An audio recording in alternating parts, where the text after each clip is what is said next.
علی بن ابی طالب کو دیا، اوس کا پرچم اسید بن حزیر رضی اللہ عنہ کو، اور خزرج کا پرچم حباب بن منذر کو، اور کچھ دوسرے پرچم دوسرے قبائل کو دیے۔ 2 زرہیں پہنی، سر اور چہرے پر خود رکھا۔ اس کے بعد ہراول دستے نے وادی میں اترنا شروع کیا۔ اسے چھپے ہوئے دشمن کی موجودگی کا علم نہیں تھا، ابھی وہ اتر ہی رہا تھا کہ اچانک دشمن نے ٹڈی دل کی طرح تیروں کی بارش کر دی۔ پھر دشمن مسلمانوں پر ٹوٹ پڑا۔ اس اچانک حملے سے ہراول دستے میں انتشار پھیل گیا، اس میں موجود مسلمانوں کے پاؤں اکھڑ گئے، جو لوگ پیچھے تھے وہ بھی انہی کے ساتھ ہو لیے۔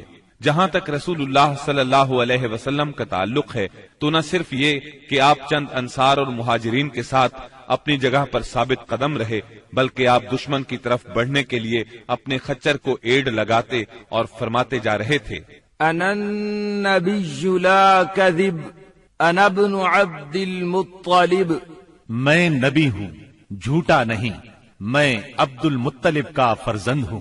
سیدنا عباس رضی اللہ عنہ نے آپ کے حکم پر مہاجرین اور انصار کو آواز دی۔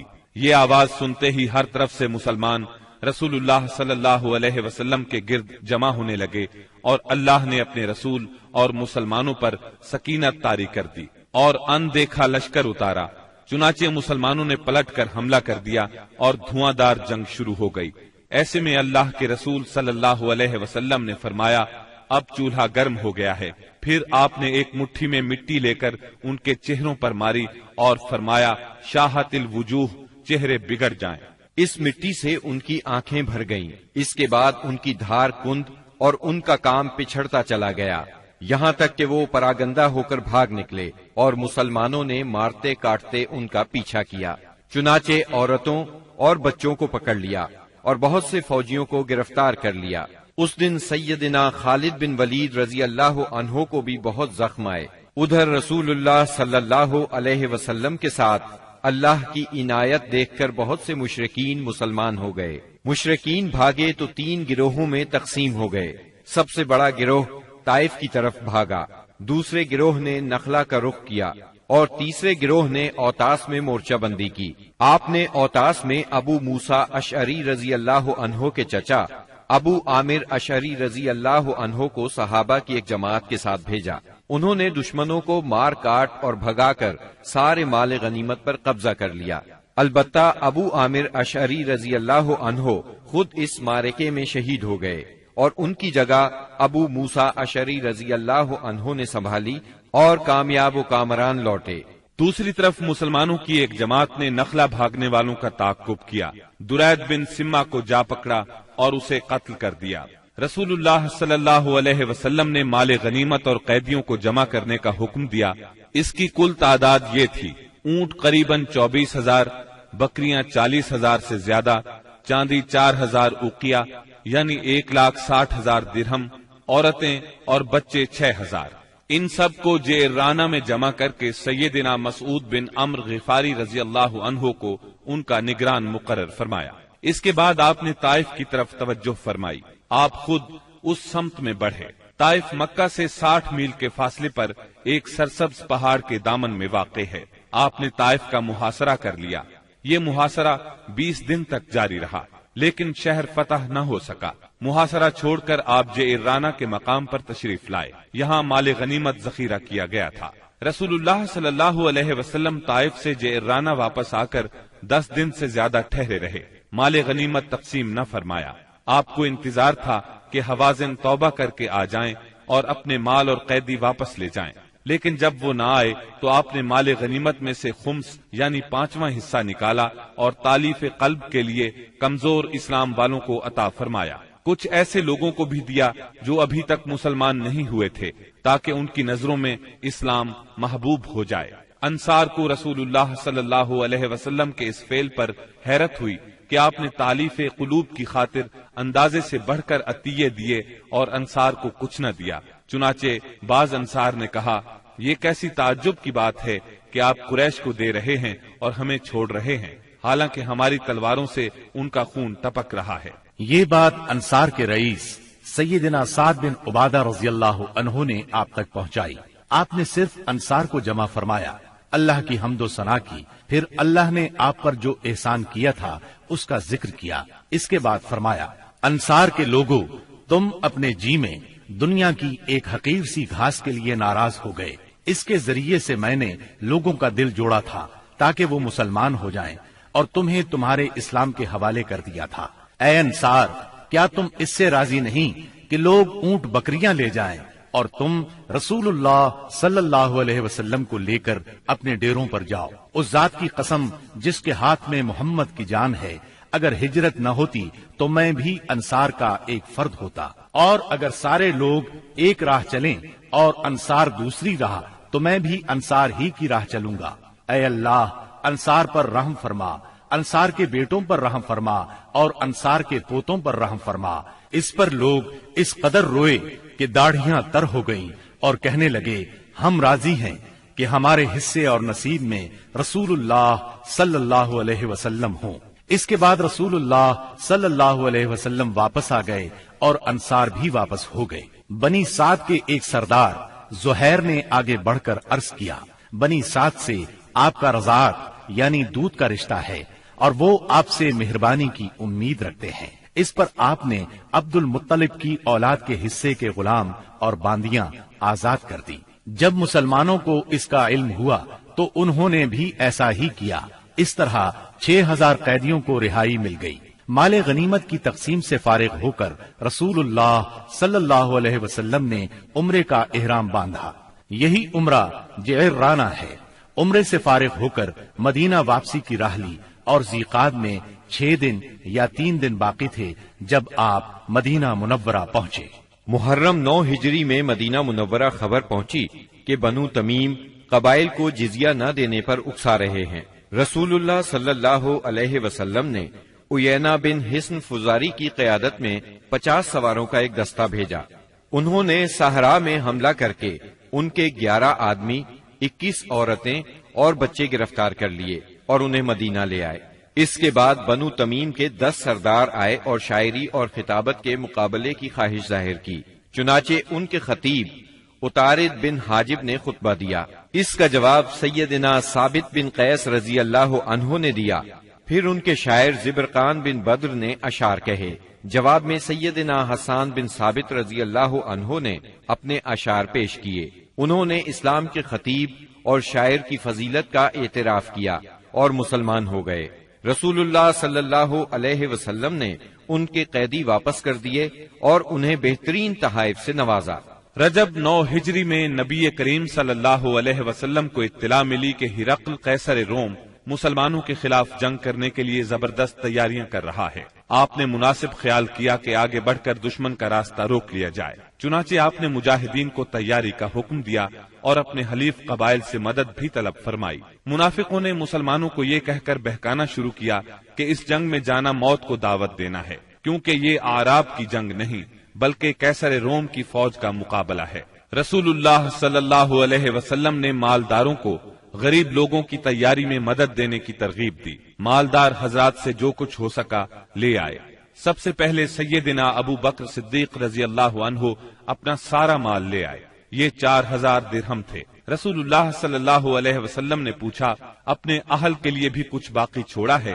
سیدنا ابو بکر صدیق رضی اللہ عنہ نے جواب میں عرض کیا، ان کے لیے اللہ اور اس کے رسول کو چھوڑا ہے۔ سیدنا عمر رضی اللہ عنہ اپنا آدھا مال لائے۔